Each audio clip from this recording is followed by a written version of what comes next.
Hello dears.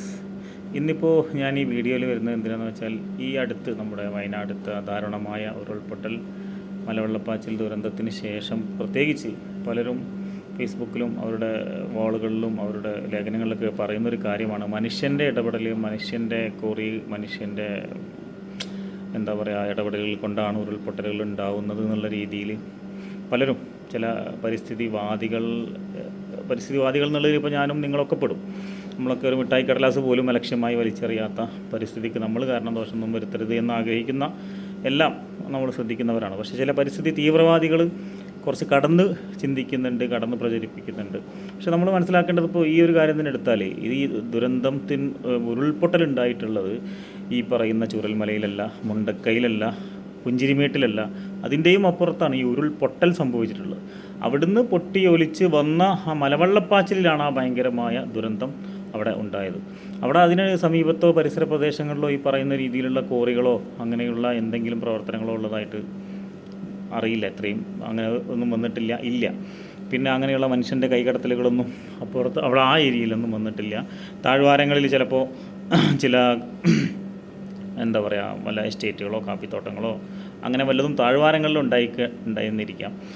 അപ്പോൾ അതല്ലാതെ ഈ ഉരുൾപൊട്ടലിൽ മനുഷ്യന് നേരിട്ടൊരു റോള് ഇല്ല ഉണ്ടാവുന്നതിൽ. ഇപ്പോൾ ഉദാഹരണമായിട്ട് എൻ്റെ ക്ലിനിക്കിലെ സ്റ്റാഫ് തന്നെ അതുമായി ബന്ധപ്പെട്ട് സംസാരിച്ചപ്പോൾ പറഞ്ഞത് ഒരു അഗ്നിപർവ്വതം ഉണ്ടാകുന്നതിൽ എന്താണ് മനുഷ്യൻ്റെ റോള്? പ്രത്യേകിച്ച് റോളൊന്നുമില്ല എന്നതുപോലെ തന്നെയാണ് ആ ഒരു ഭൂമിയുടെ ആ ഒരു സ്ഥലത്തിൻ്റെ ഒരു പ്രത്യേകതയാണ്, അവിടുത്തെ ഒരു പ്രശ്നമാണ് അവിടെ ഉരുൾപൊട്ടുക എന്നുള്ളത്. അപ്പോൾ ഈ ഉരുൾപൊട്ടൽ എന്നുള്ളത് അങ്ങനെ സംഭവിക്കുന്ന ഉൾക്കാടുകളിലൊക്കെ സംഭവിക്കുന്ന ഒരു കാര്യം തന്നെയാണ്. നമ്മളിൽ നിന്ന് ഇപ്പോൾ കാണുന്ന നമ്മുടെ നാടിൻ്റെ എന്താ പറയുക ജീവനാഡികളായ ഞരമ്പുകളായ 44 നദികളുണ്ടായതും ഉരുൾപൊട്ടലുകൾ വഴി തന്നെയാണ്. അപ്പോൾ അങ്ങനെയുള്ള ഒരു പ്രതിഭാസമാണ് ഈ ഉരുൾപൊട്ടൽ. ആ ഉരുൾപൊട്ടലിന് വൾണറബിളായിട്ടുള്ള സാധ്യതകളുള്ള സ്ഥലങ്ങളിൽ മനുഷ്യർ താമസമാക്കുമ്പോൾ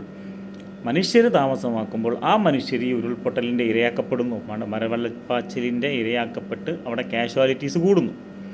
അങ്ങനെയാണ് ഈ പോയിന്റിനെ നമ്മൾ മനസ്സിലാക്കേണ്ടത്. അതായത് other side of the coin. അതായത് ഉരുൾപൊട്ടൽ ഉണ്ടാകുന്നത് മനുഷ്യവാസം കൊണ്ടോ മനുഷ്യൻ്റെ പെരുമാറ്റം കൊണ്ടോ അല്ല. മനുഷ്യന്മാർ ഉരുൾപൊട്ടലിന് വൾണറബിളായിട്ടുള്ള സ്ഥലങ്ങളിൽ പോയി താമസിക്കുമ്പോൾ, ഉരുൾപൊട്ടി കഴിയുമ്പോൾ അവിടെ ഉണ്ടാകുന്ന നഷ്ടങ്ങൾ, മനുഷ്യ ജീവഹാനികളും പിന്നെ സ്വത്ത് നഷ്ടങ്ങളൊക്കെ കൂടും എന്നുള്ളതാണ് ഇതിൽ ഏറ്റവും പ്രധാനപ്പെട്ട കാര്യം. ആ രീതിയിലാണ് നമ്മളിതിനെ മനസ്സിലാക്കേണ്ടതും ആ രീതിയിലുള്ള കാര്യങ്ങളാണ് ഇവിടെ പ്രചരിപ്പിക്കപ്പെടേണ്ടതും. അപ്പോൾ അതല്ലാതെ മനുഷ്യന്മാരുടെ കൈകടത്തൽ കൊണ്ടുണ്ടായി ഉരുൾപൊട്ടൽ എന്ന് പറഞ്ഞ് നമ്മുടെ എല്ലാ നിർമ്മാണ പ്രവർത്തനങ്ങളെയും വികസന പ്രവർത്തനങ്ങളെയും പിന്നോട്ടടിപ്പിക്കുന്ന ഒരു പ്രവണത ഒരു തരത്തിലും നമ്മുടെ ഭാഗത്തു നിന്ന് ഉണ്ടാവാൻ പാടില്ല. പരിസ്ഥിതിയെ സംരക്ഷിക്കാൻ നമുക്ക് വേണ്ട വഴികളുണ്ട്. അത് നേരായ രീതിയിൽ തന്നെ നമ്മൾ മനസ്സിലാക്കണം. നമ്മുടെ വേസ്റ്റുകൾ അങ്ങനത്തെ കാര്യങ്ങൾ നമ്മൾ നല്ല രീതിയിൽ ശ്രദ്ധിക്കണം. അമിതമായ ചൂഷണങ്ങളും തെറ്റായ രീതിയിലുള്ള ചൂഷണങ്ങളും നമ്മൾ നിർത്തണം.